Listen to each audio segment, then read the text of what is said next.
Growing up, I was one of the kids that would go into the Chick-fil-A playground and make a friend with someone in about 5 minutes. I could talk to anyone. I won my first speaking award in the 3rd grade, and it always came natural to me to carry on conversations. But as I grew up, I realized that sometimes it's better to listen than to speak. And this initially came whenever I got to spend time around a guy that was a lot smarter than me. He had done really, really well in business and knew tons of information. But what amazed me about him is that while if you asked him a question, he'd talk to you for as long as you wanted. He'd teach you as much as you'd listen to. But unless you engaged with him, he'd remain silent.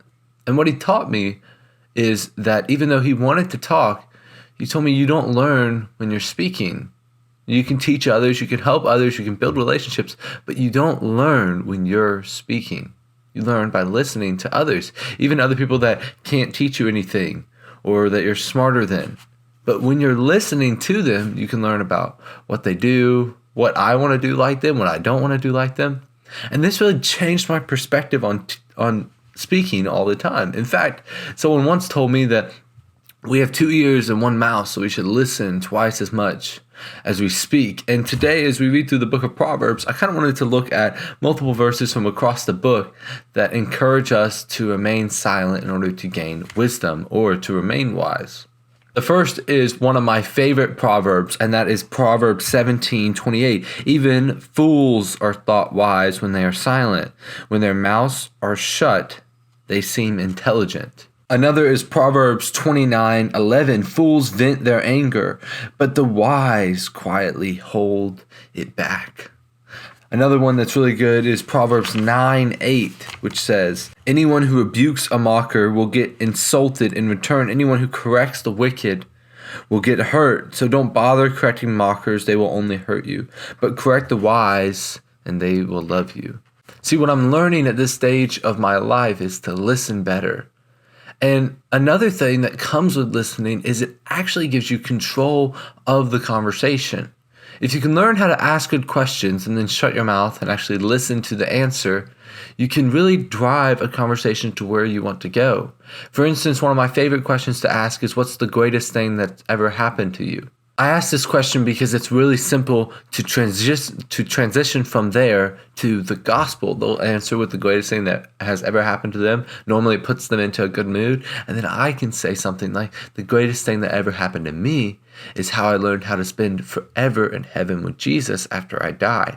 It's a simple transition to the gospel. I could ask my next question of, has anyone ever told you how to do that? Even when you're around believers, you can ask questions to learn how God is moving in their life, or how maybe you could be a benefit or a blessing to them at this stage. In Jordan Peterson's 12 Rules for Life, one of them that he said was the hardest to follow was to always tell the truth, or at least not to lie.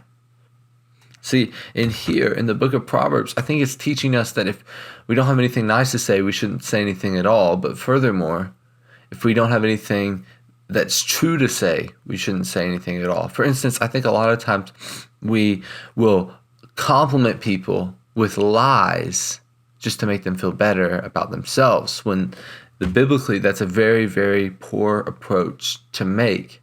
See, we as Christians should be seeking rebuke and correction if we want to be wise. So if people are falsely complimenting us, and that's actually going to hurt us more. This is why it falls into being silent. It lets us think. It lets us actually control the conversation more, because we can drive it by asking questions, and it helps us to seem wise even though we may not be. Anyways, I hope this encouraged you to maybe learn to listen a little bit more than you speak, and that should in return make you a more godly person. Hope to see you back here tomorrow as we continue to read through Scripture together.